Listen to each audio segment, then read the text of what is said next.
Hey, there we go. Okay. So, thank you very much to Luke, Greg, Dennis, everybody else at AIHP for inviting us to present. This is work that we've actually collaborated with Greg Bond on. The origin of this was actually, I think, cocktail hour at the International Congress for the History of Pharmacy in DC in 2019. Greg said, you know, there is some really interesting history with desegregation and the UNC School of Pharmacy. I said, do tell. And he talked about this case called Hocutt v. Wilson. So Hocutt v. Wilson, it was the first ever case to desegregate any institution of higher education in the South that the NAACP took part in. And I had no idea. And so the kind of that conversation is outside the scope. The short version is Hocutt was not successful, but NAACP learned a lot from that case. And that started a string of successful lawsuits to forcibly desegregate institutions of higher learning, starting in most cases with graduate programs, law in particular, and then eventually the undergraduate campus. So this presentation is focused on the UNC Eshelman School of Pharmacy. We have a longer presentation where we incorporate that history of desegregation of Southern schools of pharmacy, of Southern institutions more broadly, schools of pharmacy in particular, and also dig into a little bit more of the North Carolina history. Also want to say a special welcome to Fred Eckel. Not to call Fred Eckel out for being, for having recognized Fred's experience, and Fred was also had the opportunity to actually be at UNC during some of what we're talking about now. So Fred, it's great to have you joining the presentation, and of course, as a longtime member of the Institute as well. So, as we talk about the history of the School of Pharmacy with Beard Hall, Christian, we got the next slide there.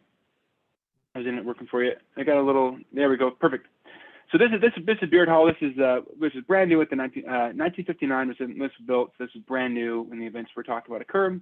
As we look at the makeup of the graduating classes of students at UNC throughout time,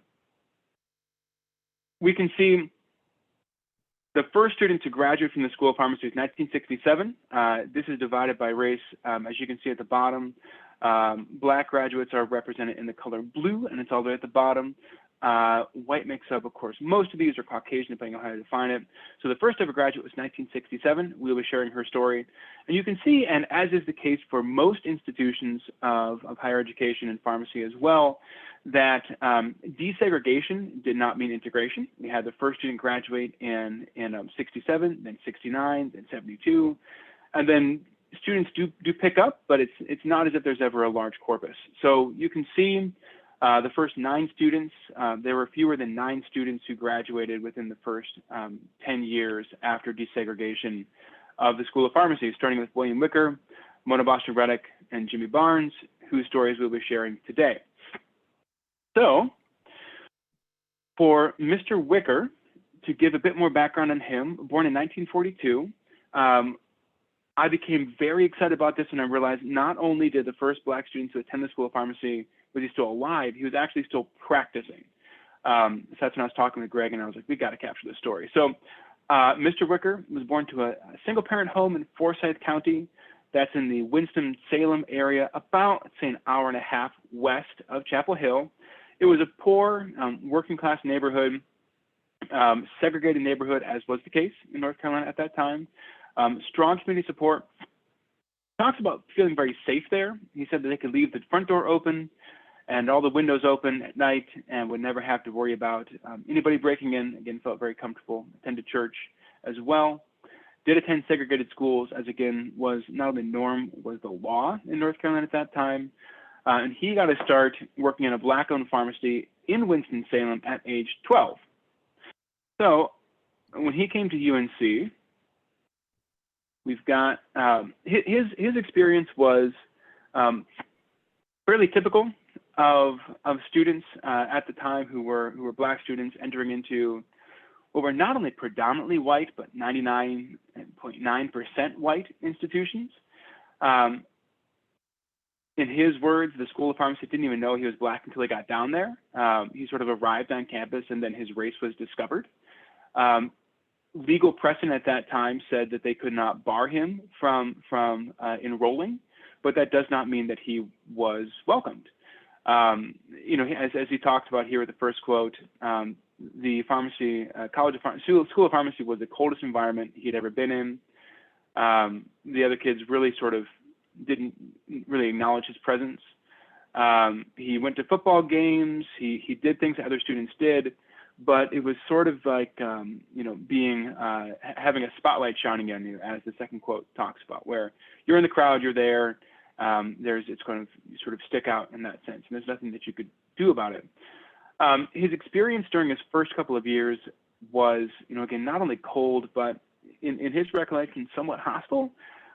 There was the number 2 at the School of Pharmacy, a gentleman by the last name of Chambers, William Chambers, told his employer in Winston-Salem that he would never graduate from the School of Pharmacy.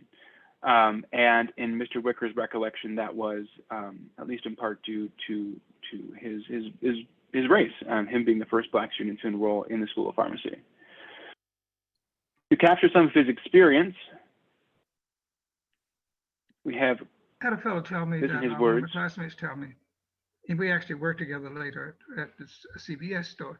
He told me, he said, "You're sitting, every time I see you, I think you're sitting in a white kid's seat." And I said, no, I said, "I earned my seat. You know, I said, I qualify for the seat and I belong in this seat. Now, your friend may not be here, but I'm not the reason he's not here." Because they probably looked at both of us and decided which was coming, which was not. And the fact that I came in as a white student, I didn't come in as a Black student.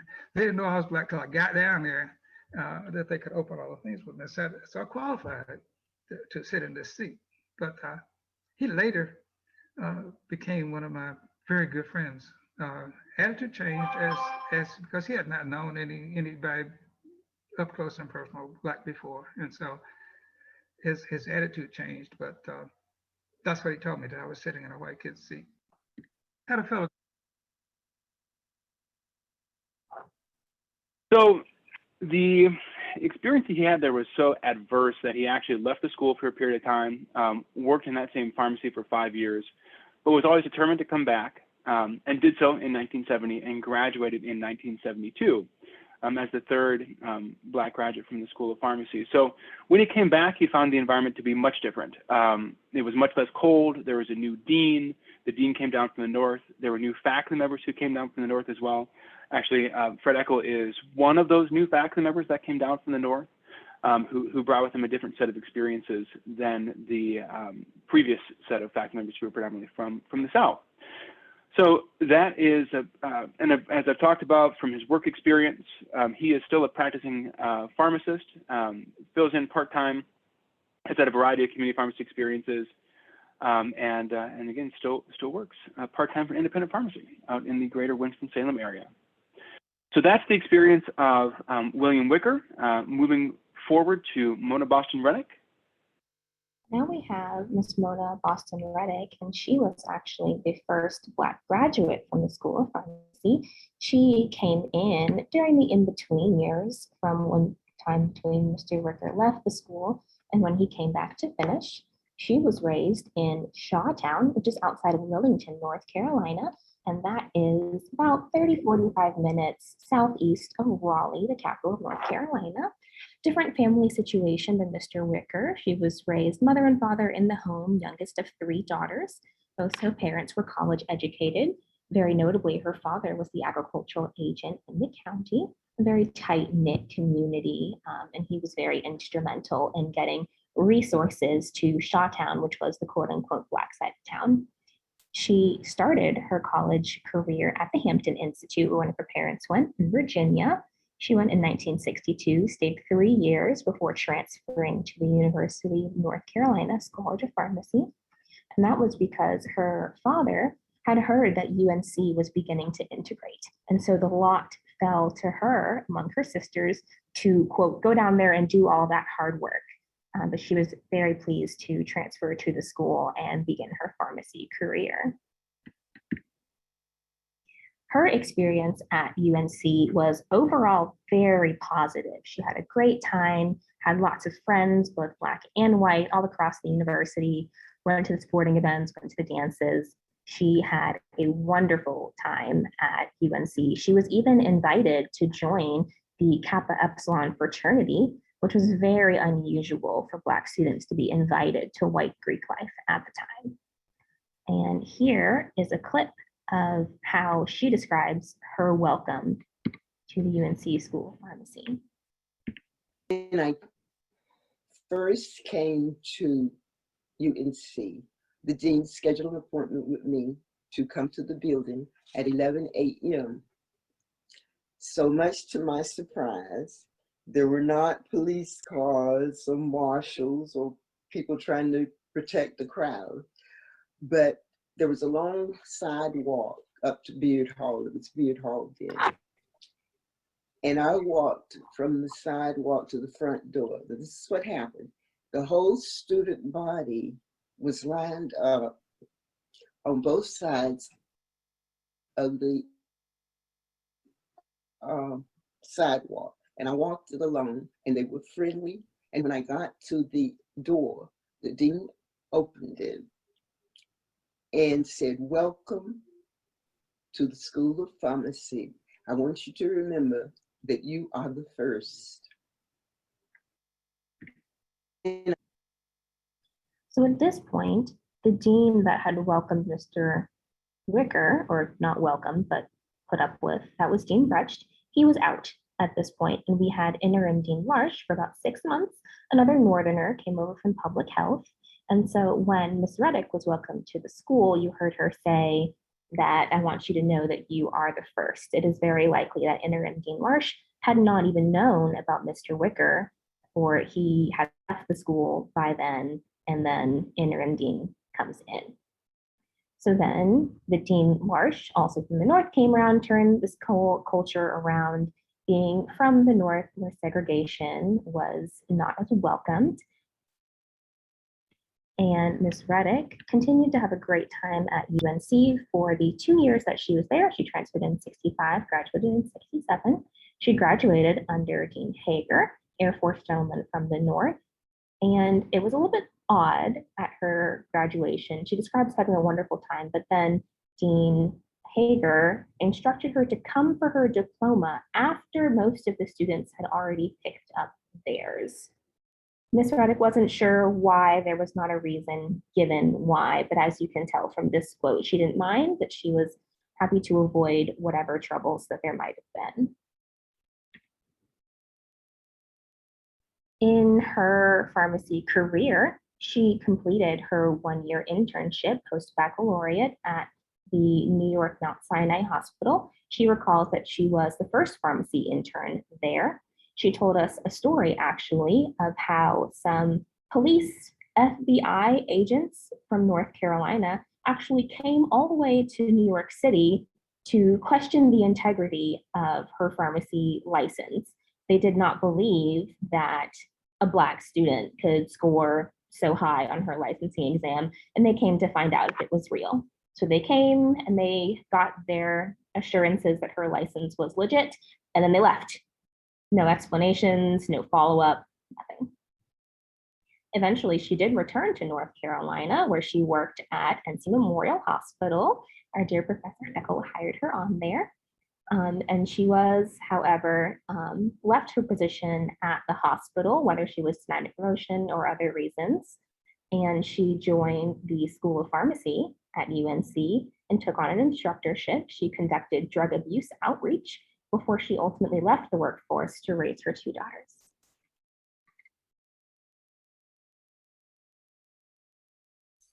Okay, and finally, for Jimmy Barnes. So Jimmy Barnes was the second Black student to graduate from the UNC Eshelman School, from the UNC School of Pharmacy. He graduated 2 years after Ms. Reddick, and Jimmy was, if we can, Christian, give me one more sign. There we go. Grew up in Greenville, North Carolina, highly segregated at the time. Mother owned a beauty shop. When we interviewed him, he took a lot of pride in the fact that his mother had never worked for a white person. She'd always worked for herself with this beauty shop. Father had a variety of jobs, left school after 8th grade, eventually got a GED, And Mr. Barnes refers to him as one of the smartest people he's ever met, who could do a variety of jobs and has been an inspiration for Mr. Barnes his entire life. Worked part-time at a pharmacy, which was his inspiration to joining, to becoming a pharmacist. And wanted to go to Howard, but his family decided if we can get in-state tuition and the UNC schools are opening up to Black students, then that's where you're going to be. So his experience at UNC was fairly similar to Mr. Wicker's. Again, said he didn't feel like he belonged at all, wanted to pack his bags, come back home. His father told him, well, you know, you're 18, you can do what you want. I'd be disappointed if you did, but you can do what you want. He decided to stay and did enjoy it. He found a small group of other students on campus who were there at the same time as him, who became close to, and mentioned two faculty members in particular, Steve Kiola and Fred Eckel, who became faculty mentors to him, who made the environment feel much more welcoming after his first couple of years there. And in his own words, I got to UNC, as I said, it was a total culture shock. Totally. That first year, I don't know, I was pretty much lost. The first year or two, and I got so discouraged, you know, coming from knowing everybody to knowing not anybody. I actually packed my bags and was ready to go, and I asked Dad if I could just move to Washington and work my way into Howard. And he said, well, of course, at the age you are, you can drop out. I don't want you to. I would be hurt if you did. I would prefer that you try to stick it out here if you could. And he told me this story about pioneers. He said, you know, pioneers get all the brush from their face. They go first. But they make it better for everyone coming behind you. And it's a matter of paying back in service. You've been blessed to come up through a reasonably good home, and we need to be able to give back. And this will be your way, if you will see it that way. So I'm not going to insist that you do it, but I'm going to hope that you do. So I follow his advice, and I do not regret it until this day.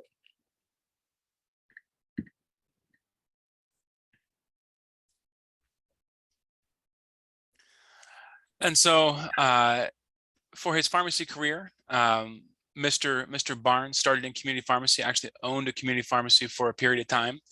Went from there, worked at a federally qualified health center, but decided to come back to education and got his master's in health management policy at UNC. And ended his career at the UNC hospital, where he was working with pharmacy recruitment. And we're getting the slides back up. They disappeared. Here we are. No worries. There we go. Got all that right. There we go. Okay. So, you know, one experience that he had that again, just kind of backing up just a little bit. So at the time, of course, when you graduated from pharmacy school, you had to do a year of externship before getting your license. He said that there was no white pharmacy in the state that would hire him, I mean, not even working for free. So again, you can get the sense of he was allowed to get his degree, but then beyond that, again, this was North Carolina in the 1960s. So moving on from that, as we wrap up with our reflections from the individuals. So, you know, I can provide a few of my kind of comments, and then Christian, I'd love for you to close it out, and then we have one final reflection from Mr. Barnes. And yeah, let's just go ahead and granddaughter. Yep. Yeah.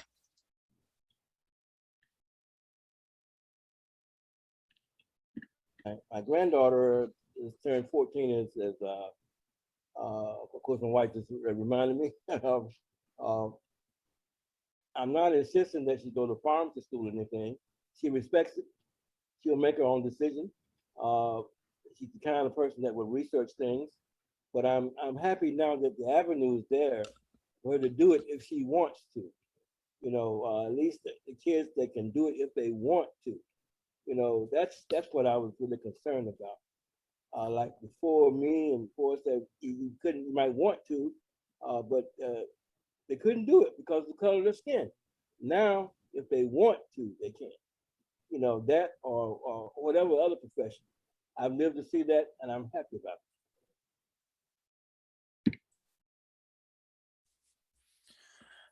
So for me, and you know, this project was after I talked with Greg and I realized there was history here that would never been explored. It was an opportunity to take the diversity, equity, and inclusion efforts that were ongoing even at the end of 2019, and of course took off in 2020, and to say, you know, we have these stories can be meaningful, these stories represent or are, you know, the history with the School of Pharmacy and the way in which the institutions at the time barred Black students from receiving equal education. And that history has bearing on pharmacy today. I mean, if you look at North Carolina, there was no pharmacy school in North Carolina before that. If you're and you know, you're talking about our African American pharmacists in the South are probably maybe 2 generations deep. I see John Clark on here. John has done excellent work documenting some of the early African American pharmacists. We had, of course, African American pharmacists before, I'd say the 1940s or 50s, but it was very hard for pharmacists to get training education. So, you know, that makes essentially the bench short. And so we look at students today and we think sort of, what do they have in terms of pharmacists who look like them, who speak their culture, and that bench is pretty shallow because of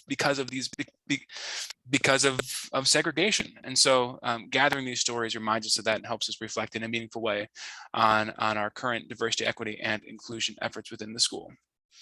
Christian? I was particularly excited to get involved in collecting these stories. I remember thinking at the end of interviewing Miss Reddick that I literally wanted her to be my grandmother because she's so amazing. And I remember thinking and realizing that these are the students who laid the groundwork for me to be able to walk through the front doors of my pharmacy school, not the back doors. And to be able to sit in the classroom and raise my hand and answer a question in class. And I see in their stories, I see myself in their struggles, but I also see struggles that I never had to go through because they did this for me, not even 80 years ago, as old as AIHP is, far more recent than that. And so I feel very grateful that these alumni were open to share their stories with us. I'm surprised and encouraged that they all consider themselves proud Tar Heels. They love the UNC School of Pharmacy, can't wait to come back and walk the halls and see the renovations, even after everything that they went through. And so I'm amazed and encouraged and honored that they would share these stories and to give us the opportunity to share these stories with you. And so concerning this oral history project, we had some future directions and ideas about where this would go. So we've been telling everybody at the school, and of course we're starting to branch out now here with this lecture, hopefully at AACP in the summer. Some of my classmates have also collected the story of our first Asian graduate from the professional program. Her name was Mrs. Tai Bai Kyung in 1963. And I'm always challenging others to get involved in finding and retelling these stories of something almost too recent to be called history. And then of course, when you do get involved with this, not if, but when, always inviting in a member of the people group that you're studying to be an integral part of that studying process. These stories are a good place to start holding each other accountable for productive conversations about racial injustices and disunity. And it's everybody's job here to have meaningful conversations with people that don't look like you, don't think like you, haven't lived like you. And of course, this gives us the opportunity to practice empathy, which is believing somebody's story when they tell you how it is for them. And I would also encourage y'all to really think about how this history applies to you and what you're going to do about this at work as the keepers of the history of American pharmacy. And of course, in your personal lives, everybody has a role in this history. And so, as Dr. Urick mentioned at the beginning of this presentation, we gave a fuller version of this with Dr. Bond and his research with the desegregation of second schools of pharmacy, and then an extended version of Mr. Wicker and Ms. Reddick's stories. Mr. Barnes' story was not in there, but extended versions of theirs. We were also invited to write a post for the Points blog, as we mentioned today, for the Black History Month series back in February. So that shares Mr. Wicker and Ms. Reddick's stories in written form. And these are their stories of enduring desegregation at the UNC School of Pharmacy and everything they had to go through. Thank you, Christian. Thank you, Ben, kindly for that presentation. Fantastic. And maybe people can give you a virtual round of applause or clap like this. Wonderfully generative and thought-provoking work that you're doing. I just wanted to say to everyone that we should have a couple of minutes if there are questions that you had for Ben or Christian. Even just comments or reflection as well. I mean, this is, you know, affecting and yeah.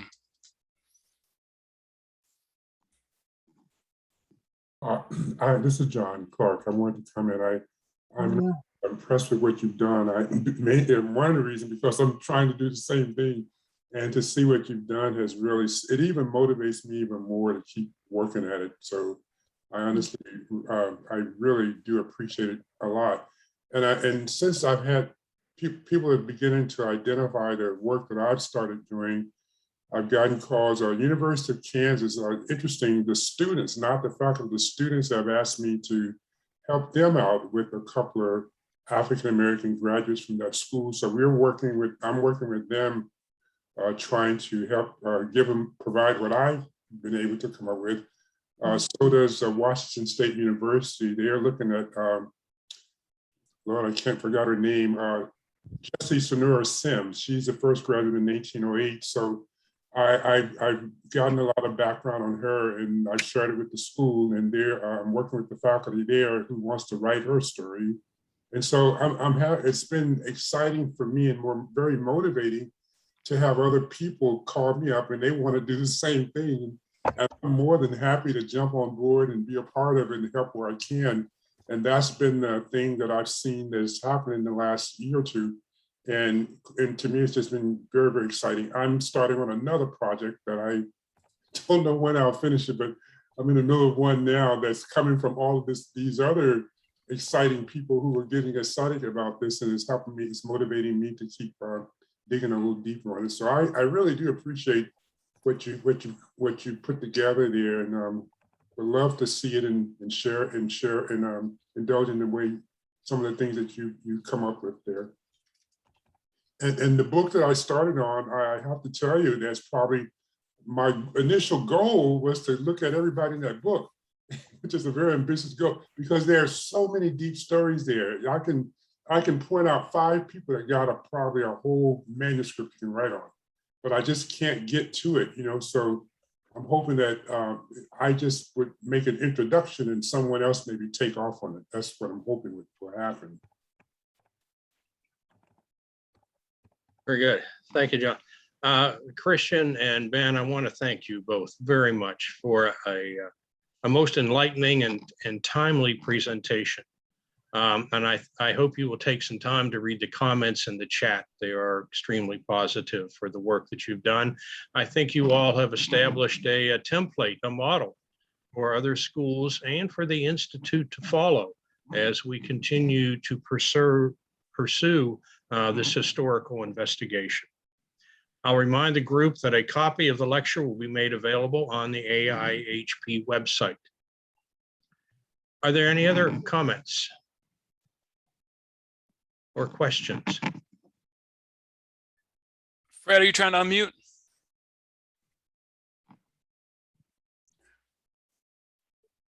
Somebody with host privileges, want to unmute? Fred? It doesn't let you unmute other people anymore. I wanted to express my appreciation too for very interesting presentation. I lived through it, didn't appreciate it as much then as I do now. But it was really insightful and helpful. Thank you. Absolutely. Well, Fred, thank you. I mean, really, I mean, two of these people called out you in particular for being different than who they had seen before, and for the relationship that you were willing and wanting to build with them, and it was meaningful. Yes, you're an integral part of this history in creating a welcoming environment. Yeah, and I will mention that these materials are being archived at AIHP, and so it can be reviewed in full. For each of these, we have an 1.5 hour long interview that we just showed you, like, a minute and a half from. So there's a lot here. Full transcripts as well, which certainly can be shared. Very good. Again, a sincere thank you to both of you for a phenomenal presentation.